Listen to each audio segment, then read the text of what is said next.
दोपहर का वक्त था। गर्मी अपने चरम पर थी। शहर की सीमा पर एक चेक पोस्ट लगा हुआ था, जहां हर आने जाने वाले की जांच की जा रही थी। एक तरफ पुलिस वाले गर्मी में चिड़चिड़े हो रहे थे, तो दूसरी तरफ ट्रैफिक लंबा होता जा रहा था। उसी भीड़ में एक बुजुर्ग व्यक्ति, लगभग 70 से 62 साल के, सफेद धोती कुर्ता पहने, कंधे पर पुराना चमड़े का बैग लटकाए, पैदल चलते हुए उस चेक पोस्ट के पास पहुंचे। उनके चेहरे पर झुर्रियां थीं, चाल धीमी थी, लेकिन आंखों में गहराई थी। ऐसी गहराई जो देखकर कोई समझ नहीं सकता कि यह आदमी कौन है। पुलिस की नजर उन पर पड़ी। एक जवान पुलिसकर्मी, जिसका नाम था सुभाष, उम्र करीब 30 ने तेज आवाज में कहा, अबे ओ बाबा, इधर क्यों चले आ रहे हो? यह कोई भीख मांगने की जगह नहीं है। बुजुर्ग ने विनम्र स्वर में कहा, बेटा, बस यहां से निकल रहा था, कुछ पूछना था। सुभाष ने उसे बीच में ही रोकते हुए झुंझुलाकर कहा, तेरा पूछने का टाइम नहीं है, निकल यहां से, चल भाग। बुजुर्ग ने हाथ जोड़कर कहा, माफ करना बेटा। लेकिन भीड़ दिखने लगी थी। कुछ लोग मुस्कुरा रहे थे, कुछ मोबाइल कैमरे चालू कर चुके थे। तभी सुभाष का पारा चढ़ गया। इतना बोलता क्यों है तू? कोई बड़ा आदमी है क्या? थप्पड़। सुभाष ने बुजुर्ग के गाल पर जोर से छांटा चढ़ दिया। भड़सन रह गई। बुजुर्ग का चेहरा थोड़ा डगमगाया, लेकिन उन्होंने कोई प्रतिक्रिया नहीं दी, ना गुस्सा ना आंसू। बस जेब से धीरे से एक पुराना साधारण मोबाइल निकाला, स्क्रीन पर उंगलियां उछलीं, फोन कान पर लगाया। शब्द कम थे, सिर्फ इतना कहा, लोकेशन वही है, तुरंत भेजिए। उसके बाद वह फिर चुपचाप खड़े हो गए। पीड़ब काफूसी कर रही थी। किसे कॉल किया लगता है? कोई मानसिक रोगी है। इतना थप्पड़ खाया, फिर भी कुछ नहीं बोला। सुभाष अब भी अकड़ा खड़ा था, लेकिन उसके माथे पर हल्का पसीना आ गया था। बुजुर्ग अब वहीं एक पत्थर पर बैठ गए, बैग पास में रखा और चुपचाप आसमान की ओर देखने लगे। 10 मिनट बीते, दूर से सायरन की आवाज आने लगी। एक नहीं, दो नहीं, 3 मिलिट्री काफिले तेजी से उसी दिशा में बढ़ते नजर आए।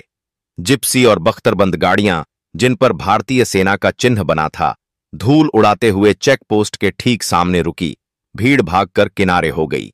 सुभाष और दूसरे पुलिस वाले अब अचंभे में थे। एक लेफ्टिनेंट कर्नल, एक मेजर और 2 कैप्टन गाड़ी से उतरे। चेहरे गंभीर चाल में सम्मान बुजुर्ग अब भी वहीं बैठे थे। कर्नल ने आगे बढ़कर सीधा सैल्यूट ठोका। जय हिंद जनरल राठौड़ सर। पूरे इलाके में सन्नाटा। सुभाष के हाथ से लाठी गिर गई। भीड़ की आंखें फटी की फटी रह गईं। पूरा चेक पोस्ट स्तब्ध खड़ा था। जिस बुजुर्ग को अभी तक भिखारी, पागल या फालतू आदमी समझा जा रहा था, वह अचानक पूरे सैन्य सम्मान के साथ सामने खड़ा था। कर्नल साहब ने फिर सैल्यूट किया और कहा, माफ कीजिए सर, हमें देर हो गई। बुजुर्ग अब उठ चुके थे। चेहरे पर कोई गुस्सा नहीं, लेकिन आंखों में अब वह चमक थी जो शायद सिर्फ उन लोगों में होती है जिन्होंने जिंदगी से जंग जीती हो। बेड अब अलग ही मुद्रा में थी। कोई मोबाइल बंद कर चुका था, कोई शर्म से गर्दन झुकाए खड़ा था। सुभाष अब भी सन्न था। उसके होंठ कांप रहे थे, गला सूख चुका था। उसने धीमे स्वर में कहा, मुझे नहीं पता था। आप? बुजुर्ग ने उसकी ओर देखा। जानता हूं, नहीं पता था, लेकिन यही तो दिक्कत है हमारे समाज की। हम सामने वाले का चेहरा देखते हैं, उसका इतिहास नहीं। कर्नल ने पास आकर सुभाष से पूछा, क्या आपने इस देश के सबसे बहादुर ब्रिगेडियर को थप्पड़ मारा? सुभाष ने कांपते हुए कहा, सर मेरी गलती थी, मैं पहचान नहीं पाया। बुजुर्ग ने धीरे से कहा, गलती पहचान की नहीं थी, सम्मान की थी। अब धीरे धीरे उनका पूरा परिचय सामने आ रहा था। नाम ब्रिगेडियर सूर्यवीर राठौड़ रिटिकर। सेना में 35 वर्षों की सेवा, कारगिल युद्ध के हीरो, 2 बार राष्ट्रपति से वीरता पदक प्राप्त। लेकिन आजकल एक आम नागरिक की तरह सादगी से जीवन जीते हुए न किसी को बताया, न किसी से पहचान मांगी। वह उस दिन सिर्फ अपने पुराने साथी के बेटे से मिलने जा रहे थे, जो उस चेक पोस्ट से 100 मीटर दूर एक सरकारी दफ्तर में पोस्टेड था।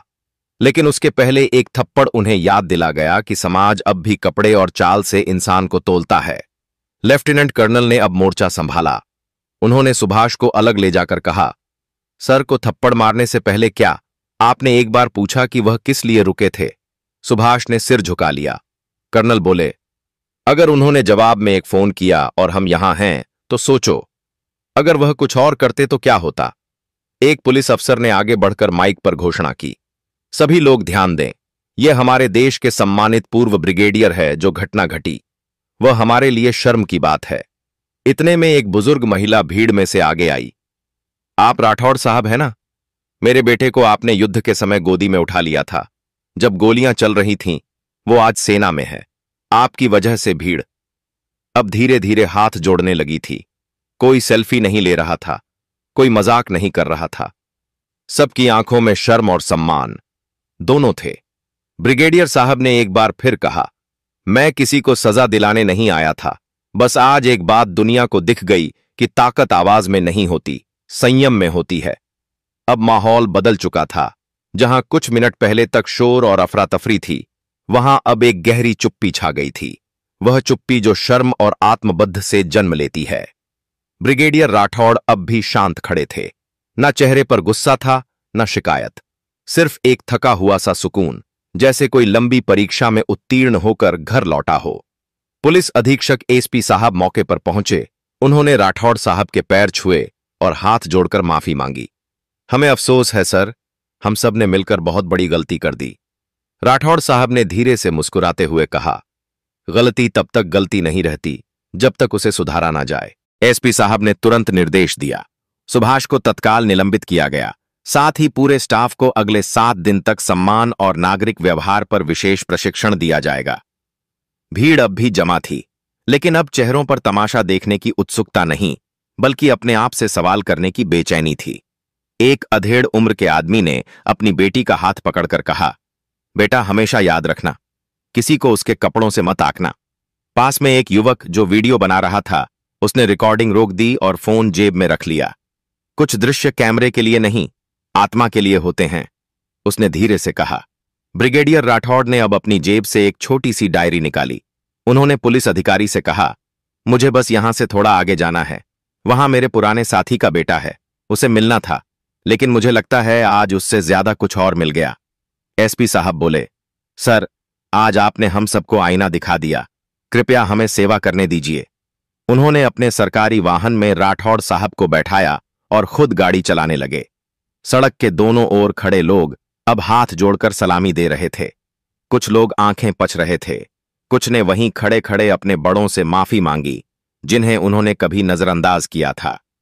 ब्रिगेडियर राठौड़ की कार जब वहां से निकली तो सिर्फ एक आदमी नहीं जा रहा था, एक सीख जा रही थी, एक तमाचा उस सोच पर जो साधारण दिखने वाले इंसान को बेइज्जत करने की आजादी देती है।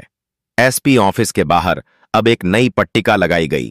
यहां हर नागरिक को उसका सम्मान मिलेगा, चाहे वह किसी भी रूप में हो। सम्मान शक्ल से नहीं, चरित्र से तय होता है। 3 दिन बाद शहर का टाउन हॉल एक विशेष कार्यक्रम का आयोजन किया गया था। मंच सजा था, लेकिन आम स्टाइल में नहीं। यह कोई पुरस्कार वितरण या सेना का प्रदर्शन नहीं था। यह एक जनसम्मान समारोह था जिसमें वह आम लोग बुलाए गए थे जिन्हें समाज ने अक्सर अनदेखा किया। मंच पर ब्रिगेडियर सूर्यवीर राठौड़ को आमंत्रित किया गया।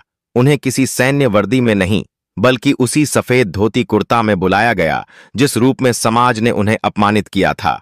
हॉल खचाखच भरा था। सैकड़ों लोग खड़े होकर ताली बजा रहे थे। वह पुलिसकर्मी सुभाष भी वहां मौजूद था।